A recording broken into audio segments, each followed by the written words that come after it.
गेलो तो तर बा मोर्शीमध्ये, पण इथल्या भारतीय कॉलेजमध्ये एवढी गर्दी कशाची हे सांगतो तुम्हाला पुढे. त्यासाठी ब्लॉग पूर्ण पहा. मग काय खुशाल आणि मी निघतो भाऊ डायरेक्ट मोर्शीला जाण्यासाठी. मित्रांनो, आता तुम्हाला प्रश्न पडला असेल की हा कोणता रोड आहे मोर्शीला जाण्यासाठी, कारण की मी तर आष्टगाव आणि खानापूरने जातो. तर मित्रांनो, हा रोड आहे चिंचोली, गवडे आणि चिखलसावंगी. ह्या रोडनी येण्याचं कारण म्हणजे आपल्याला जायचं होतं वावरात डब्बा पोहोचवण्यासाठी.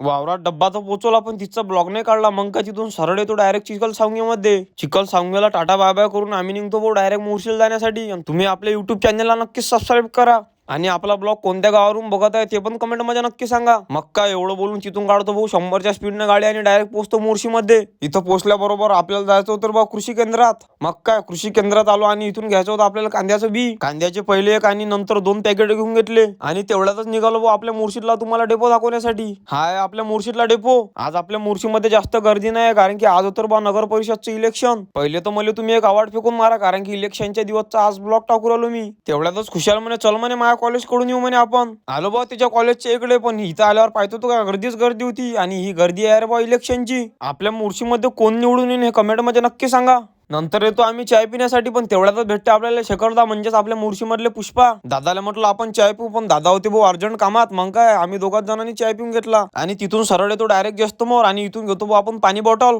सगळी जिम्मेदारी पार पडत आता जातो भाऊ मी घरी. तुम्ही जर आपल्या युट्यूब चॅनलला आतापर्यंत सबस्क्राईब नसेल केलं तर लवकरात लवकर सबस्क्राईब करून घ्या आणि भेटू आपण पुढच्या ब्लॉग मध्ये.